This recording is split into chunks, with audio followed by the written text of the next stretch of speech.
السلام علیکم ورحمۃ اللہ وبرکاتہ۔ الحمد للہ کفا وسلام علی عبادہ الذین اصطفى اما بعد۔ اعوذ باللہ السمیع العلیم من الشیطان الرجیم من حمزہ ونفخہ ونفثہ۔ یا ایہا الذین آمنوا اتقوا اللہ حق تقاتہ ولا تموتن الا وانتم مسلمون۔ یا ایہا الناس اتقوا ربکم الذی خلقکم من نفس واحدہ وخلق منها زوجها وبث منہما رجالا کثیرا ونساء واتقوا اللہ الذی تساءلون به والارحام ان اللہ کان علیکم رقیبا۔ یا ایہا الذین آمنوا اتقوا اللہ وقولوا قولا سدیدا یصلح لکم اعمالکم ویغفر لکم ذنوبکم ومن یطع اللہ ورسولہ فقد فاز فوزا عظیما۔ اعوذ باللہ السمیع العلیم من الشیطان الرجیم من حمزہ ونفخہ ونفثہ۔ وعندہ مفاتح الغیب لا يعلمها الا هو وعندہ مفاتح الغیب لا يعلمها الا هو۔ رب اشرح لي صدري ويسر لي امري واحلل عقدة من لساني يفقهوا قولي اللهم اني اسالك علما نافعا ورزقا طيبا وعملا متقبلا آمین یا رب العالمین۔ تمام قسم کی تعریفیں اللہ رب ذوالجلال والاکرام کے لیے لائق و زیبا ہیں، جو ساری کائنات کا خالق، مالک اور مدبر ہے، اور درود و سلام ہو تمام نبیوں پر، خصوصاً میرے اور آپ کے پیارے نبی جناب محمد الرسول اللہ صلی اللہ علیہ وسلم پر۔ ناظرین، نیکیوں کو برباد کرنے والے اعمال کے تعلق سے سلسلہ وار دروس آپ کی خدمت میں پیش کیے جا رہے ہیں۔ نیکیوں کو برباد کرنے والے اعمال میں سے تیسری چیز ہے جادوگروں اور کاہنوں یعنی جوتشیوں کے پاس جانا۔ یعنی ایک آدمی اگر کسی جادوگر کے پاس جاتا ہے اور کسی کاہن جوتشی کے پاس جاتا ہے تو گویا کہ اس کے اعمال برباد ہو رہے ہیں، اور اس طریقے سے اس کی ساری نیکیاں برباد ہو رہی ہیں۔ ایسے آدمیوں کو ان لوگوں کے پاس جانے سے بچنا چاہیے۔ سب سے پہلی بات تو یہ ہے کہ اللہ کے پیارے نبی جناب محمد الرسول اللہ صلی اللہ علیہ وسلم نے جوتشیوں کے پاس جانے سے، جادوگروں کے پاس جانے سے منع کیا ہے، کیونکہ وہ لوگ آگے کیا ہونے والا ہے اس کو بتاتے ہیں اور اس کے بتانے کا دعویٰ کرتے ہیں، اور یہ کہتے ہیں کہ ہمارے پاس وہ علم موجود ہے۔ حالانکہ یہ بات جان لینی چاہیے کہ غیب کا علم صرف اور صرف اللہ تبارک و تعالیٰ کے پاس ہے۔ قرآن کریم کے اندر اللہ تبارک و تعالیٰ نے ارشاد فرمایا، سورہ انعام سورہ نمبر 6 آیت نمبر 59، وَعِندَهُ مَفَاتِحُ الْغَيْبِ وَعِندَهُ مَفَاتِحُ الْغَيْبِ لَا يَعْلَمُهَا إِلَّا هُوَ۔ غیب کی کنجیاں، غیب کی چابیاں اللہ تبارک و تعالیٰ کے پاس ہیں، لا يعلمها الا هو، اس کے سوا کوئی نہیں جانتا۔ شام تک کیا ہونے والا ہے، صبح تک کیا ہونے والا ہے، کل کیا ہونے والا ہے، اگلے ہفتے کیا ہونے والا ہے، اگلے مہینے کیا ہونے والا ہے، اگلے چند لمحات میں کیا ہونے والا ہے، سوائے اللہ تبارک و تعالیٰ کے کوئی نہیں جانتا۔ پہلی بات تو یہ ہے کہ انسان پر مشکلیں آتی ہیں۔ لوگ جادوگروں اور جوتشیوں کے پاس اپنا حال جاننے کے لیے اس لیے جاتے ہیں تاکہ وہ اپنے آپ کو بچا سکیں، جبکہ آپ کو یہ بات معلوم ہونی چاہیے کہ انسان کی زندگی میں آزمائشیں آتی ہیں۔ پہلی بات تو یہ ہے کہ اللہ تبارک و تعالیٰ نے آپ کو ہر قسم کی مشکلوں، مصیبتوں، پریشانیوں سے بچایا ہوا ہے، تو ہر حال میں رب کی شکر گزاری کیجئے۔ لیکن اگر آپ کے اوپر مشکلیں آ رہی ہیں، پریشانیاں آپ کا پیچھا نہیں چھوڑ رہی ہیں، تو ان کے پاس جانا نہیں ہے، بلکہ کرنا کیا ہے، صبر کرنا ہے، اور صبر کرنے کے ساتھ ساتھ جو ہے ہمیشہ دو چیزوں کو اختیار کرنا ہے۔ ایک، اللہ تعالیٰ کے راستے میں زیادہ سے زیادہ صدقہ و خیرات کرتے رہنا، اور دوسری بات یہ ہے کہ دعاؤں کے ذریعے سے سہارا لیتے رہنا۔ اللہ کے نبی صلی اللہ علیہ وسلم نے فرمایا کہ اگر کوئی مشکل، کوئی پریشانی آئے، زیادہ سے زیادہ اللہ تعالیٰ کے راستے میں صدقہ و خیرات کرتے رہو۔ صدقہ اور خیرات کے ذریعے سے اللہ تبارک و تعالیٰ مشکلوں اور پریشانیوں کو دور کر دیتا ہے۔ پہلی شکل تو یہ ہے، اور دوسری شکل یہ ہے کہ آدمی مشکلوں اور پریشانیوں سے بچنے کے لیے ہمیشہ اللہ تبارک و تعالیٰ کے سامنے، اللہ تبارک و تعالیٰ کے دربار میں اپنی جھولی کو پھیلاتا رہے اور بھیک مانگتا رہے، ہمیشہ دعائیں کرتا رہے۔ اور یہاں یہ بات یاد رکھیے، انسانوں کے دروازے بند ہو سکتے ہیں، اپنوں کے دروازے بند ہو سکتے ہیں، دوست احباب کے رشتہ داروں کے دروازے بند ہو سکتے ہیں، ایک دروازہ ایسا ہے جو کبھی بند نہیں ہوتا، ہمیشہ کھلا رہتا ہے۔ اس دروازے کو کھٹکھٹائیں، اپنی جھولی کو پھیلائیں، اپنے ہاتھوں کو دراز کریں، رب ذوالجلال والاکرام سے اپنی مشکلیں پیش کریں، وہی اللہ تبارک و تعالیٰ مشکلوں کو دور کرنے والا ہے۔ جب ہم قرآن کریم کا مطالعہ کرتے ہیں، قرآن کریم کی تلاوت کرتے ہیں، قرآن کریم کو سمجھ کر پڑھتے ہیں، تو ہمیں یہ معلوم ہوتا ہے کہ انبیاء علیہم السلام پر بھی مشکلیں آئیں، لیکن نبیوں نے کیا کیا؟ نبیوں نے رب کے سامنے اپنی جھولیوں کو پھیلایا، رب کے سامنے اپنی مشکلوں کو پیش کیا، اور اللہ تبارک و تعالیٰ نے ان کے اوپر سے مشکلوں کو دور کر دیا۔ وہ کسی جادوگر کے پاس نہیں گئے، وہ کسی جوتشی کے پاس نہیں گئے، وہ کسی کاہن، کسی نجومی کے پاس نہیں گئے، بلکہ انہوں نے کیا کیا؟ رب ذوالجلال والاکرام کے سامنے ہاتھ پھیلائے، رب العالمین سے دعائیں کی، اور اللہ تبارک و تعالیٰ نے ان کی مشکلوں کو دور کیا۔ ذرا یہ دو نبیوں کا ذکر میں آپ کے سامنے پیش کر دیتا ہوں۔ حضرت ایوب علیہ السلام کے بارے میں اللہ تبارک و تعالیٰ نے سورہ انبیاء سورہ نمبر 21 آیت نمبر 83 میں فرمایا، وَأَيُّوبُ إِذْ نَادَى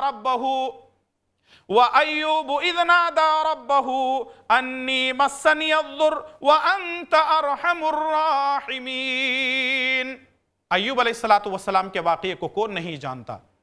اللہ تبارک و تعالیٰ نے بے تحاشا دولت سے ان کو نوازا تھا، بیوی، بچے، دولت، کھیتی باڑی، باغیچے، بے شمار چیزیں اللہ تبارک و تعالیٰ نے ان کو نوازا تھا۔ اللہ تبارک و تعالیٰ نے ایوب علیہ السلام کو آزمایا ان چیزوں کے ذریعے سے۔ ساری چیزیں ختم ہو گئیں، کھیتی باڑی ختم ہو گئے، نوکر چاکر ختم ہو گئے، اولاد ساری کی ساری مر گئی، انتقال ہو گئے، سب کچھ ختم ہو گیا، یہاں تک کہ اللہ تبارک و تعالیٰ نے ان کو بیماری میں مبتلا کیا۔ لیکن وہ کسی جادوگر، کسی کاہن، کسی نجومی، کسی جوتشی کے پاس نہیں گئے، بلکہ انہوں نے کیا کیا؟ ایوب علیہ السلام نے اپنے رب کو پکارا۔ کیا پکارا؟ انی مسنی الضر، اے اللہ تبارک و تعالی مجھے تکلیف پہنچ رہی ہے، میں تکلیف اور پریشانی میں ہوں، وَأَنْتَ أَرْحَمُ الرَّاحِمِينَ، اے اللہ تبارک و تعالی تو رحم کرنے والا ہے، کرم کرنے والا ہے، اے اللہ تبارک و تعالی میری مشکلوں کو دور کر دے۔ اللہ تبارک و تعالی نے ایوب علیہ السلام سے مشکلوں کو دور کر دیا۔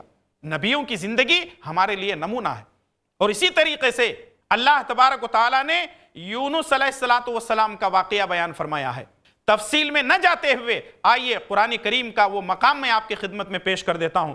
سورہ انبیاء سورہ نمبر 21 آیت نمبر 87 اور 88 کے اندر اللہ تبارک و تعالی نے فرمایا، فَنَادَى فِي الظُّلُمَاتِ أَن لَا إِلَٰهَ إِلَّا أَنْتَ سُبْحَانَكَ إِنِّي كُنْتُ مِنَ الظَّالِمِينَ فَاسْتَجَبْنَا لَهُ وَنَجَّيْنَاهُ مِنَ الْغَمِّ وَكَذَلِكَ نُنْجِي الْمُؤْمِنِينَ۔ یونس علیہ السلام مچھلی کے پیٹ میں ہوتے ہیں، ایک نہیں تین اندھیروں میں ہوتے ہیں۔ فَنَادَى فِي الظُّلُمَاتِ، یہاں واحد نہیں جمع کا صیغہ استعمال کیا گیا ہے، سنگولر نہیں بلکہ پلورل ہے۔ فی الظلمات، اندھیروں میں یونس علیہ السلام نے اپنے رب کو پکارا۔ رات کی تاریکی کا اندھیرا، سمندر کی تہ کا اندھیرا اور مچھلی کے پیٹ کا اندھیرا، ان تین اندھیروں میں حضرت یونس علیہ السلام اپنے رب کو پکارتے ہیں۔ کیا پکارتے ہیں؟ لا الہ الا انت سبحانک انی کنت من الظالمین۔ لا الہ، کوئی عبادت کے لائق نہیں، کوئی معبود برحق نہیں، الا انت، مگر تو، سبحانک، پاک ہے، انی کنت من الظالمین، میں گنہگاروں میں سے ہوں، میں ظالموں میں سے ہوں۔ اس دعا کو یونس علیہ السلام بار بار پڑھتے رہے۔ اسی لیے سنن ترمذی کی روایت ہے، اللہ کے پیارے نبی جناب محمد الرسول اللہ صلی اللہ علیہ وسلم فرماتے ہیں، اگر کسی بندے پر کوئی مشکل آتی ہے اور وہ مچھلی والے نبی یعنی یونس علیہ السلام کی اس دعا کو بار بار پڑھتا ہے تو اللہ تبارک و تعالیٰ اس کی مشکلوں کو بھی آسانیوں میں تبدیل کر دیتا ہے۔ اللہ اکبر۔ میرے اسلامی بھائی اور بہنوں، سوچو اور غور کرو کیا ہم یہ دعا ہماری مشکل وقت میں پڑھتے ہیں؟ بجائے اس کے کہ ہم اللہ تبارک و تعالیٰ کو پکاریں، ہم جادوگروں کے پاس جا رہے ہیں۔ کتنی بری بات ہے، ہم جوتشیوں کے پاس جا رہے ہیں، ہم نجومیوں کے پاس، ہم کاہنوں کے پاس جا رہے ہیں، بہت بری بات ہے۔ یونس علیہ السلام نے مچھلی کے پیٹ میں پکارا تو رب کو پکارا۔ اللہ تبارک و تعالیٰ آگے فرماتا ہے کہ جب انہوں نے ہماری تسبیح کی، ہم کو پکارا اور ہم سے جو ہے مدد مانگنے لگے، اللہ تعالیٰ فرماتا ہے فَاسْتَجَبْنَا لَهُ فَاسْتَجَبْنَا لَهُ وَنَجَّيْنَاهُ مِنَ الْغَمِّ وَكَذَلِكَ نُنْجِي الْمُؤْمِنِينَ۔ ہم نے ان کی دعا کو سنا، وَنَجَّيْنَاهُ مِنَ الْغَمِّ، جس غم اور پریشانی میں تھے ہم نے ان کو نجات دے دی، وَكَذَلِكَ نُنْجِي الْمُؤْمِنِينَ، اور ہم اسی طریقے سے مومنوں کو ہر مشکل اور پریشانی سے نجات دیتے ہیں۔ میرے بھائی اور بہنوں، ضرورت اس بات کی ہے کہ مشکل وقت میں ہم اللہ تبارک و تعالیٰ کو پکاریں، لیکن آج مسلمانوں کی حالت ایسی ہے، پہلی بات تو یہ ہے کہ ہمارے اندر شکر گزاری کا مادہ نہیں ہے، دوسری بات مشکلوں پر ہمیں صبر نہیں ہے، تیسری بات یہ ہے کہ ہم اپنی مشکلوں سے بچنے کے لیے نہ صدقہ خیرات کرتے ہیں اور نہ اللہ تبارک و تعالیٰ کے سامنے اپنی مشکلیں رکھ کر کے دعا کرتے ہیں۔ جاتے ہیں تو جادوگروں کے پاس، جوتشیوں کے پاس جاتے ہیں۔ لیکن عام طور پر مارکیٹ میں کچھ ایسے لوگوں کو ہم دیکھتے ہیں جنہوں نے بڑے بڑے سائن بورڈ لگائے ہوئے ہیں اور مارکیٹ میں بیٹھے ہوئے ہیں۔ کیا لکھا ہوا ہوتا ہے؟ جو چاہو سو پوچھو۔ سائن بورڈ لگے ہوئے ہیں، یا اخبارات میں بھی یہ چیزیں جو ہے دیکھنے کو ملتی ہیں، چاہے وہ الیکٹرانک میڈیا ہو یا پرنٹ میڈیا ہو، یا بڑے بڑے شہروں میں بڑے بڑے جو ہے بورڈ لگے ہوئے ہوتے ہیں۔ لکھا کیا ہوتا ہے؟ جو چاہو سو پوچھو، ہر قسم کی مراد پوری ہوتی ہے، ہر چیز کا علاج منٹوں میں۔ خدائی دعویٰ ہو گیا ہے، تو ہر چیز کا علاج منٹوں میں۔ اتنا ہی نہیں بلکہ کچھ لوگ ہاتھ دکھاتے ہیں، فال کھلواتے ہیں، اور پھر اس کے بعد اپنی نیکیوں کو اس طریقے سے برباد کر رہے ہیں۔ پیارے نبی جناب محمد الرسول اللہ صلی اللہ علیہ وسلم نے کسی جادوگر کے پاس، کسی کاہن اور نجومی اور جوتشی کے پاس جانے سے منع کیا ہے۔ اگر ہم جاتے ہیں تو گویا کہ ہماری نیکیاں برباد ہو رہی ہیں۔ آئیے دلیل میں آپ کی خدمت میں پیش کرتا چلوں۔ مسند احمد کی روایت، شیخ البانی رحمہ اللہ نے اس روایت کو سند کے اعتبار سے صحیح کہا ہے۔ ابو ہریرہ رضی اللہ تعالیٰ عنہ اس حدیث کے راوی ہیں۔ اللہ کے پیارے نبی جناب محمد الرسول اللہ صلی اللہ علیہ وسلم نے ارشاد فرمایا، من اتا کاہنا او عرافا فصدقہ بما یقول فقد کفر بما انزل علی محمد۔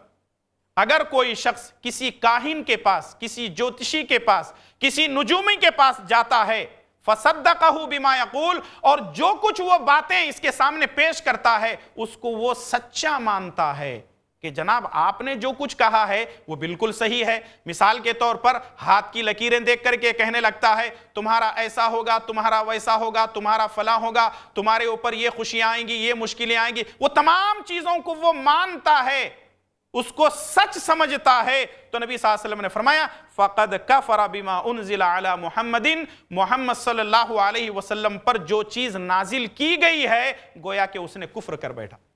کسی جادوگر جوتشی کی باتوں کو مان لینا کفر کرنا ہے، ان تعلیمات کے بارے میں جن کو اللہ تبارک و تعالیٰ نے پیارے نبی جناب محمد الرسول اللہ صلی اللہ علیہ وسلم پر نازل کیا ہے۔ مسلمانوں، بھائی اور بہنوں، سوچو اور غور کرو آج ہم کیا کر رہے ہیں، آج ہمارے ساتھ کیا معاملہ ہو رہا ہے، کس طریقے سے ہم جو ہے اپنی نیکیوں کو، اپنے اچھائیوں کو، اپنے اعمال کو برباد کر رہے ہیں۔ یہاں تک کہ اللہ کے نبی صلی اللہ علیہ وسلم نے فرمایا اگر کوئی آدمی کسی جوتشی، کسی جادوگر، کسی کاہن کے پاس جاتا ہے تو اللہ تبارک و تعالیٰ اس کی 40 دن کی نمازوں کو قبول نہیں کرتا۔ کتنے؟ 40 دنوں کی نمازوں کو اللہ تبارک و تعالیٰ برباد کر دیتا ہے۔ دلیل صحیح مسلم کی روایت ہے۔ صحیح مسلم، راوی حدیث صفیہ رضی اللہ تعالیٰ عنہا ہیں، وہ فرماتی ہیں پیارے نبی جناب محمد الرسول اللہ صلی اللہ علیہ وسلم نے فرمایا من اتا عرافا فسألہ عن شیء لم تقبل لہ صلاة 40 لیلہ۔ اگر کوئی شخص، اگر کوئی مرد یا عورت کسی نجومی، کسی جوتشی کے پاس آتے ہیں اور کسی چیز کے بارے میں، اپنی زندگی کے مسئلے کے بارے میں سوال کرتے ہیں یا کسی کا مسئلہ لے کر سوال کرتے ہیں، لم تقبل لہ صلاة 40 لیلہ، اللہ تبارک و تعالیٰ ایسے لوگوں کی 40 دن کی نمازوں کو قبول نہیں کرتا۔ اللہ اکبر۔ سوچیں اور غور کریں۔ پہلی بات تو یہ ہے کہ ہم نمازیں بڑی مشکل سے پڑھتے ہیں، ہم نمازیں پڑھتے ہی بڑی مشکل سے ہیں، اور پھر اوپر سے ہم جاتے ہیں کسی اس طرح جوتشی اور جادوگر کے پاس، اور وہاں سے یہ ہے کہ ان کی بات کو مان کر کے آتے ہیں۔ نبی صلی اللہ علیہ وسلم نے فرمایا 40 دن کی نمازیں ہی قبول نہیں ہوتی۔ اس کا مطلب یہ ہے اگر نماز پڑھتے بھی ہیں اور جاتے بھی ہیں، سارے کے سارے اعمال اکارت ہیں، ضائع ہوتے جا رہے ہیں۔ اور آج ہم دیکھ رہے ہیں مسلمانوں کا ایک بہت بڑا طبقہ، چاہے وہ مرد ہوں یا عورتیں ہوں، عام طور پہ یہ چیزیں خواتین کر رہی ہیں۔ اکثریت اگر دیکھا جائے خواتین اس کے اندر ملوث ہیں، کیونکہ بیچاری ان کو دین نہیں مل رہا ہے، اللہ رسول کی تعلیمات سے وہ ناآشنا ہے، جس کی وجہ سے کوئی بھی مسئلہ گھر کے اندر آ گیا فوراً چلے گئے کسی جوتشی کے پاس۔ اگر بیٹے کا جلدی نکاح نہیں ہو رہا ہے، شادی کا مسئلہ حل نہیں ہو رہا ہے، اور خاص کر کے بیٹی کا مسئلہ ہے، بیٹی کا مسئلہ ہے، بیٹی کے لیے رشتے نہیں آ رہے ہیں، فوراً چلے گئے کسی جادوگر کے پاس یا چلے گئے کسی جوتشی کے پاس۔ بابا ہمارے ساتھ یہ معاملہ ہو رہا ہے، ہماری بیٹی کو رشتے نہیں آ رہے ہیں، کیا کرنا ہے، ہم کو کیا کرنا ہوگا؟ اور وہ پھر بتانا شروع کر دیتا ہے۔ سب سے پہلے وہ فیس بتا دیتا ہے، 5,000 روپے ہوں گے، 10,000 روپے ہوں گے، 50,000 روپے ہوں گے۔ ایک تو پیسے بھی برباد ہو رہے ہیں، دوسرے وقت بھی برباد ہو رہا ہے، اور تیسرے نیکیاں بھی برباد ہو رہی ہیں۔ یہ شعبدہ باز ہیں اور یہ ڈھونگی لوگ ہیں جو مارکیٹوں میں بیٹھے ہوئے ہیں، جو ہمارے دین اور ہمارے ایمان کو لوٹ رہے ہیں اور ہمارے جیبوں کو بھی خالی کر رہے ہیں۔ ہم لٹے جا رہے ہیں، ہمارا دین لٹ رہا ہے، ہماری نیکیاں برباد ہو رہی ہیں، لیکن ہم کو ذرہ برابر اس کے بارے میں فکر نہیں ہے۔ اور جو لوگ مارکیٹوں میں بیٹھے ہوئے ہیں ان کو اپنے بارے میں خود یہ نہیں پتا کہ کل ان کے ساتھ کیا ہونے والا ہے، وہ دوسروں کی لے کر کے بیٹھے ہوئے ہیں، آپ کے ساتھ کیا ہونے والا ہم بتائیں گے۔ ہارون رشید کے بارے میں یہ واقعہ موجود ہے کہ ہارون رشید کے دربار میں ایک آدمی آیا اور کہنے لگا کہ کل پرسوں ترسوں کیا ہونے والا ہے، اگلے چند دنوں میں کیا ہونے والا ہے میں بتاؤں گا۔ ہارون رشید نے کہا تمہارے پاس علم کہاں سے آیا؟ کہنے لگا میرے پاس ایسا علم ہے، آگے کیا ہونے والا ہے مجھے معلوم ہے۔ ہارون رشید نے کہا دیکھو، اگر بات کوئی چیز پیچھے گزر چکی ہے تو یہ کہا جا سکتا ہے کہ کہیں تم نے کسی سے سنا ہوگا، کسی کتاب میں پڑھا ہوگا، تم کو بات پہنچی ہوگی اور تم ہمارے سامنے ذکر کر رہے ہو، خیر کوئی بات نہیں ہے، لیکن آئندہ جو ہونے والا ہے تم کو کیسے علم ہے؟ اس آدمی نے کہا کہ نہیں، میرے پاس ایک ایسا علم ہے، آئندہ کیا ہونے والا ہے مجھے معلوم ہے۔ ہارون رشید نے کہا ٹھیک ہے، آگے کیا ہونے والا ہے تم کو معلوم ہے نا؟ ہاں مجھے معلوم ہے۔ ہارون رشید نے کہا لے جاؤ اس کو کھمبے سے باندھو، لے جاؤ اس کو کھمبے سے باندھو، اور باندھنے کے بعد کوڑوں سے مارو اس کو۔ اس نے کہا بادشاہ میرا کیا قصور ہے؟ جلاد لے گئے، کھمبے سے باندھتے ہیں اور اس کو کوڑوں سے مارا جاتا ہے، پیٹا جاتا ہے۔ چلانے لگا بادشاہ سلامت، میرا قصور کیا ہے؟ ہارون رشید نے کہا کیا تجھے معلوم نہیں تھا کہ جب تو میرے پاس آئے گا تو تیری پٹائی ہوگی؟ تو پھر آیا کیوں میرے پاس؟ اس کا مطلب جب تجھے اپنا معلوم نہیں ہے تو دوسروں کے بارے میں کیا بتائے گا؟ اور لوگ مارکیٹ میں بیٹھے ہوئے ہیں، آپ امتحان میں فیل ہونے والے ہیں، پاس ہونے والے ہیں، آپ کو بتا دیا جائے گا۔ آپ کا کاروبار اچھا چلنے والا ہے یا ٹھپ پڑنے والا ہے، لوگ پیسہ لے لے کر کے جو ہے ہمارے دین اور ایمان کو لوٹ رہے ہیں۔ شادیوں کے بارے میں، انگیجمنٹ کے بارے میں، کاروبار کے بارے میں، اور اچھے اور برے کے بارے میں مارکیٹ کے اندر لوگ اس طریقے سے بیٹھے ہوئے ہیں اور یہ دعویٰ کر رہے ہیں کہ ہمارے پاس غیب کا علم ہے۔ اور یوں سمجھیے ایک معنی میں یہ خدائی دعوے ہیں، ایک معنی میں لوگ خدائی دعوے کر رہے ہیں، جبکہ اللہ تبارک و تعالی نے فرمایا کہ غیب کا علم تو صرف میں ہی جانتا ہوں، وَعِندَهُ مَفَاتِحُ الْغَيْبِ لَا يَعْلَمُهَا إِلَّا هُ۔ اللہ تبارک و تعالیٰ کے پاس غیب کی کنجیاں ہیں، لا يَعْلَمُهَا إِلَّا هُ، اللہ تبارک و تعالیٰ کے علاوہ کوئی غیب نہیں جانتا۔ اور جو یہ لوگ اس طریقے کی حرکتیں کرتے ہیں اور مارکیٹ میں بیٹھے ہوئے ہیں، یہ ایک نمبر کے دھوکے باز ہیں، اور ہم اپنا دین اور ایمان بیچ رہے ہیں اور اپنی نیکیوں کو برباد کر رہے ہیں۔ ضرورت اس بات کی ہے کہ ہم ان تمام چیزوں سے اپنے آپ کو بچانے کی کوشش کریں۔ عام طور پہ مسلمانوں کے اندر یہ بات مشہور ہے اور ہوتا بھی ایسا ہے کہ اگر کسی کے گھر میں چوری ہو گئی، عام طور پہ خواتین کے زیورات کسی محفل میں گم جاتے ہیں، کسی کے پازیب گم گئے، کسی کے گلے سے سونے کا ہار یا نکلس گم گیا، یا انگوٹی کہیں رکھے تھے بھول گئے یا گر گئے، کچھ بھی ہو گیا، ہونا کیا چاہیے تھا؟ اس کو ڈھونڈتے سب سے پہلے، اور اگر کوئی چیز چوری ہو گئی، پتا چل جائے کہ ہم نے فلاں چیز فلاں جگہ رکھی تھی، ہو سکتا ہے کسی نے چوری کی ہوگی، اٹھا لیا ہوگا، تو جاتے پولیس کمپلینٹ کرتے یا گھر والے سب مل کر کے ڈھونڈتے کرتے. لیکن ہوتا کیا ہے، لوگ سب سے پہلے ان لوگوں کے پاس جاتے ہیں جو اس طریقے کے کام کرتے ہیں، اور ان کے پاس جاتے ہیں، اور جانے کے بعد بیٹھتے ہیں باباؤں کے پاس اور سوامیوں کے پاس، بھٹوں کے پاس، اور ایسے لوگوں کے پاس جو صرف پیسہ کمانے کے لیے بیٹھے ہوئے ہیں، ان کے پاس جاتے ہیں. اور جانے کے بعد کیا کہتے ہیں، ہم فلاں جگہ سونے کی چیز رکھے ہوئے تھے، ہم نے زیور رکھے ہوئے تھے، وہ وہاں سے غائب ہو گئے. آخر کس نے لیا، ہمیں بتائیے. ذرا سوچیے اور غور کیجئے، اگر چوری کرنے پر ایسے لوگ بتا دیتے، چاہے وہ جادوگر ہوں، چاہے وہ نجومی ہوں، چاہے وہ کاہن ہوں، چاہے وہ جوتشی ہوں، اگر یہ لوگ چوروں کو پکڑنے والے ہوتے یا ان کے اندر اتنی طاقت ہوتی کہ کس نے چوری کی ہے اور پکڑے جانے کا مسئلہ اگر ان کے پاس ہوتا، تو دنیا کے اندر جتنی گورنمنٹیں ہیں وہ لوگ کیا کرتے، ایسے لوگوں کو لا کر کے اپنے پولیس اسٹیشن میں رکھ لیتے. لمبا چوڑا چکر نہیں ہے، ان کو بلاؤ ان کو بلاؤ پولیس کمپلینٹ کرو، نہیں، سیدھے جاؤ ان کے پاس بیٹھ جاؤ اور کہو کہ جناب ہماری فلاں چیز چوری ہوئی ہے، ہماری گاڑی چوری ہوئی ہے، ہمارا زیور چوری ہوا ہے، ہمارا دکان چوری ہوا، ہماری فلاں چیزیں چوری ہوئی ہیں. اب وہ بیٹھے جگہ اپنے علم کے ذریعے سے معلوم کر لیتے چور کون ہے، اور اتنا سارا عملہ کام کرنے کی ضرورت ہی نہیں تھی، ایک بابا مل کر کے سارا مسئلہ حل کر لیتا. کیا یہ سارے کے سارے لوگ بیوقوف بیٹھے ہوئے؟ لوگ آج کس طریقے سے اپنا دین اور ایمان لٹا رہے ہیں، سب کچھ ہو رہا ہے، تباہی ہو رہی ہے، بربادی ہو رہی ہے، لیکن اس چیز کو ہم سمجھنے کے لیے تیار نہیں ہیں. آج مسلمانوں کے اندر یہ تمام چیزیں ہو رہی ہیں، غلط چیزیں ہو رہی ہیں، خاص کر کے مردوں سے زیادہ عورتوں کے اندر یہ برائیاں پائی جاتی ہیں. اگر کوئی کچھ مسئلہ آ گیا، چلے گئے کسی جادوگر کے پاس. بہو دیکھتی ہے کہ ساتھ بہت زیادہ بول رہی ہے تو فوراً کسی بابا کے پاس چلے گئے اور کہنے لگے میری ساس تو بہت بولنے لگی ہے، اس کا کچھ کیجئے، منہ بند کیجئے. اور اگر بہو زیادہ بولنے لگتی ہے تو ساس سب سے پہلے کسی بابا کے پاس جاتے اور کہنے لگتی ہے کہ میری بہو بہت زیادہ بولتی ہے، اس کا منہ بند کرنا چاہیے. تو اس طریقے سے جادوگروں کے پاس، شعبدہ بازوں کے پاس، جوتشیوں کے پاس، کاہنوں کے پاس، نجومیوں کے پاس ہم جا رہے ہیں، اپنا پیسہ بھی لٹا رہے ہیں، اپنا دین اور ایمان بیچ کر کے آ رہے ہیں، اور اوپر سے یہ کہ ہمارے جیب بھی خالی ہو رہے ہیں. اگر ان حالات میں ہم نے اپنے آپ کو نہیں روکا اور اپنے دین اور ایمان کی حفاظت نہیں کی تو پھر یاد رکھیے یہ نیکیوں کو برباد کرنے والے اعمال میں سے ہیں. قرآن و سنت کی روشنی میں یہ کچھ باتیں تھیں جو آپ کے سامنے پیش کی گئی ہیں تاکہ ہم ان چیزوں کو جانیں اور اپنی نیکیوں کو برباد ہونے سے بچا لیں. انشاءاللہ تعالی اگلے درس میں اور کچھ چیزیں ہم آپ کی خدمت میں لے کر آئیں گے تاکہ ہم نیکیاں تو کر رہے ہیں، ان کو برباد ہونے سے پہلے بچا لیں. یہ کچھ باتیں تھیں جو آپ کے سامنے پیش کی گئی ہیں تاکہ ہم اپنے نیکیوں کو بچا سکیں. کتاب و سنت کی روشنی میں کچھ باتیں آپ کے سامنے پیش کی گئی ہیں، لہٰذا ہماری آپ سے اپیل ہے، گزارش ہے، ریکویسٹ ہے کہ ایسے لوگوں کے پاس نہ جائیں جہاں ہمارا دین اور ایمان بھی جا رہا ہے اور یہ لٹیرے ہمارے جیبوں پر بھی نظر رکھے ہوئے ہیں اور ہمارے جیبوں کو بھی لوٹ رہے ہیں.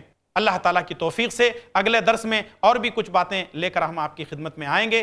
اللہ تبارک و تعالیٰ سے ہم دعا گو ہیں کہ اللہ تبارک و تعالیٰ ہم تمام کو اللہ اور اس کے رسول کی تعلیمات پر زندگی گزارنے کی توفیق عطا فرمائے. آمین. وآخر دعوانا ان الحمدللہ رب العالمین والسلام علیکم ورحمۃ اللہ وبرکاتہ. ایسے ہی اور ویڈیوز بنانے میں ہماری مدد کریں